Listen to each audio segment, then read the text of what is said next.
The third consideration is sporting integrity. Canelo Álvarez sits atop a stacked hierarchy with strict weight, testing, and sanctioning expectations. Any fight with Paul would require a transparent framework, agreed weight class, independent anti-doping protocols, and clear commission oversight. That's not a barrier as much as a checklist, but it's non-negotiable. It also shapes the competitive story that fans buy. If the fight is framed as an exhibition, it loses meaning for Canelo. If it is a sanctioned bout at a contracted weight, the stakes and the scrutiny rise.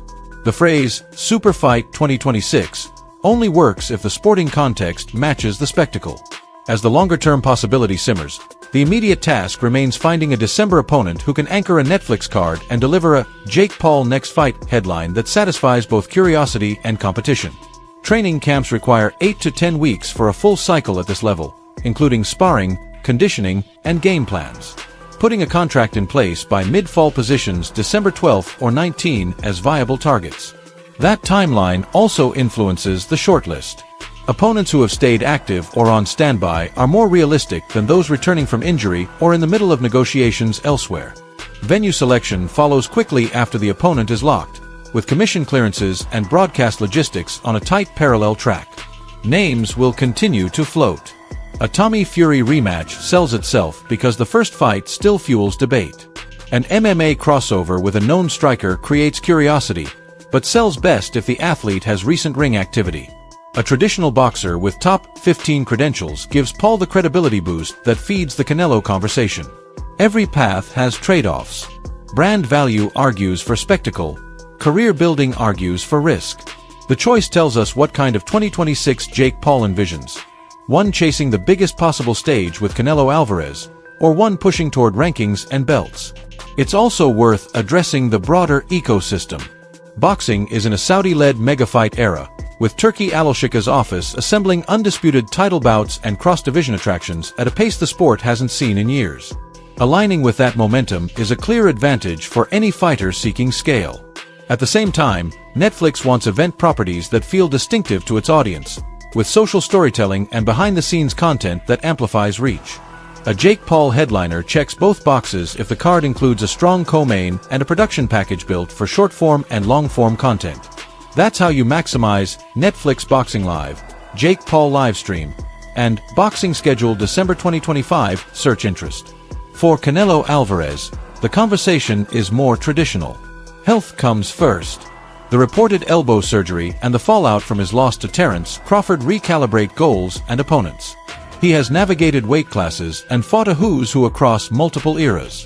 His next fights will be measured not just by names, but by narrative. Does he prioritize redemption, unification, or star power?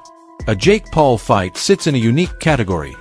Financially enormous, culturally polarizing, and strategically sensitive. It would be unlike anything in Canelo's catalog. That's why Turki Alashika's perspective matters. If his 4-fight plan has room for a global crossover event without compromising Canelo's competitive goals, the door opens. If not, the idea remains a headline and nothing more. Jake Paul's comments to ESPN were crafted to keep that door open without overcommitting. By naming Turki as the man who can make it happen, Paul acknowledged where power resides in today's boxing marketplace. By saying he's open to it, he signaled flexibility. By claiming Canelo had already signed up to fight me, he stoked intrigue, though whether that refers to preliminary concepts or more formal steps is not clear. This kind of public positioning is standard in boxing. It tests the market, rallies fans, and invites stakeholders to pick up the phone. Between now and December, expect a steady drumbeat of updates. As soon as Paul's opponent is finalized, the promotional machine will pivot hard into fight week rhythms. Open workouts, press conferences, and a weigh-in tailored for the Netflix audience. Expect a co-main that appeals to boxing purists and an undercard with at least one rising prospect who benefits from the spotlight. Expect content drops across Instagram, YouTube, and TikTok that package training footage, sparring highlights, and camp narratives. Jake Paul Training Camp, Jake Paul Sparring, and Netflix Fight Promo will drive the attention that underwrites the broadcast. The stakes are straightforward. Nail the December date, deliver an entertaining and credible performance, and 2026 becomes the year of options.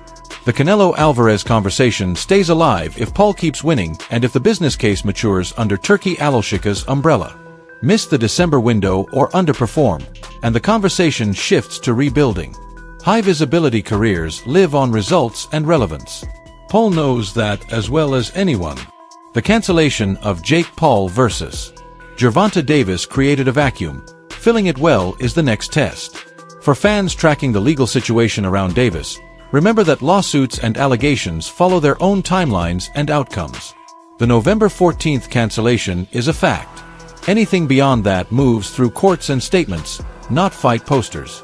If and when Davis returns to the negotiation table, the landscape may look different, but that is a separate story. For now, the headline remains Jake Paul next opponent and Netflix boxing December 2025.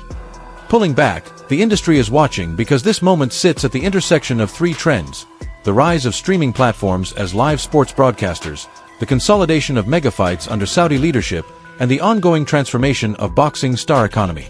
Jake Paul stands at the center of that Venn diagram. Canelo Álvarez remains one of the sport's most bankable champions.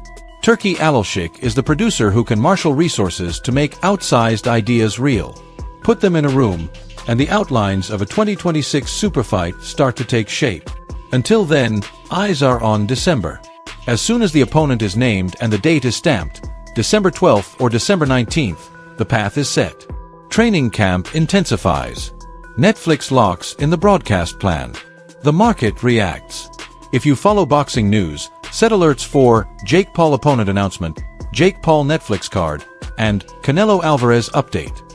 If you're curious about the bigger picture, keep an eye on Turki Alashika's event calendar and the next wave of Riyadh season announcements. We will continue to track the story as it develops. If you want consistent updates on Jake Paul's next fight, the latest on Canelo Álvarez recovery and scheduling, and any movement on a potential 2026 blockbuster, make sure you're subscribed.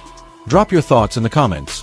Who should Jake Paul face in December? Which venue makes the most sense? And would you tune in for Jake Paul vs. Canelo Álvarez if it lands under Turki Alashika's banner?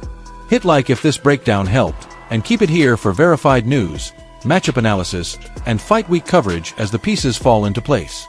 Boxing fans circled November 14th on their calendars for months. Jake Paul vs. Gervonta Davis had the makings of a massive crossover event, a spectacle designed to draw hardcore followers and casual viewers alike. Then came the shock. The fight was cancelled after a domestic violence lawsuit alleging misconduct against Davis was filed in late October. With the main event taken off the table, the build-up evaporated overnight, and the conversation shifted from fight hype to what comes next for Jake Paul. Since that moment, Paul has been in motion, looking for a new opponent who can deliver the kind of box office energy and competitive intrigue his events now routinely demand. The immediate question is timing. Even as matchmakers reshuffle options, one detail has remained consistent. Jake Paul intends to headline a live boxing event on Netflix before the end of 2025. That target has not moved. Internally, the working windows most often discussed are December 12th and December 19th. Those dates give promoters enough runway for a full media push, allow commissions to process the usual paperwork, and keep Paul on pace with a year-end schedule that suits his training patterns. For viewers planning the fight calendar, Jake Paul next fight, Netflix Boxing 2025, and December 12th Boxing are the search terms to watch. The Netflix element is important. The platform is leaning more heavily into live programming, and a Jake Paul headliner slots neatly into that strategy. The audience for his events spans social media natives and traditional fight fans. That mix is exactly what streaming platforms are chasing. A Netflix boxing card in December would give the service a holiday season tentpole and give Paul a chance to end the year with momentum after the unexpected cancellation. Venues in Las Vegas, New York, and Texas have been evaluated for similar events in recent cycles, and those markets make sense again if the final go-ahead lands on either December 12th or 19th. That brings us to the opponent.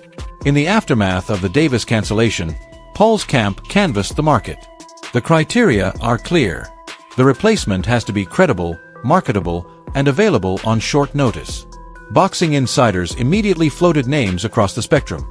Established professionals hovering around cruiserweight, MMA crossovers willing to box, and familiar rivals who have shared the ring with Paul before. A rematch with Tommy Fury remains a perennial rumor because it checks so many boxes.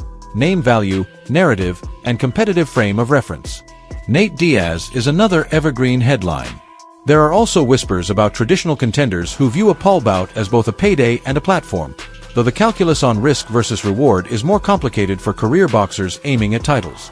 Parallel to those short-term discussions, Jake Paul made headlines by speaking publicly about a dream fight that would reset expectations for what his career could look like: Canelo Álvarez. The mere mention of Jake Paul versus Canelo Álvarez spikes traffic and triggers hot takes. But what exists beyond the headline? As of now, Paul has not formally approached Canelo or his team to open negotiations for an immediate fight. The Mexican superstar's focus remains inward. He is recovering from elbow surgery and managing the fallout from his recent defeat to Terence Crawford, a result that shifted the conversation around his next chapter and the timetable for his return to peak form. Any talks involving Canelo must start with his health, his rehabilitation, and the long-term shape of his career at super middleweight and beyond. There is a structural factor as well. Canelo is working under a 4-fight framework tied to Turki Alashik, the Saudi official behind many of the biggest boxing events of the past 2 years. That agreement provides stability, scale, and guaranteed mega-event infrastructure. When asked previously about inserting Jake Paul into that lineup, the initial response in industry chatter suggested skepticism. The thinking was straightforward. Canelo's remaining fights are premium slots designed for legacy-defining opponents and unifications, while Paul, despite his star power, represents a different kind of spectacle. That view, however, may not be the full story anymore. In a recent ESPN interview, Jake Paul offered a different tone, pointing specifically to Turki Alashik's role as a potential bridge. "I think Turki is the man who can make it happen," Paul said. "I'm open to it.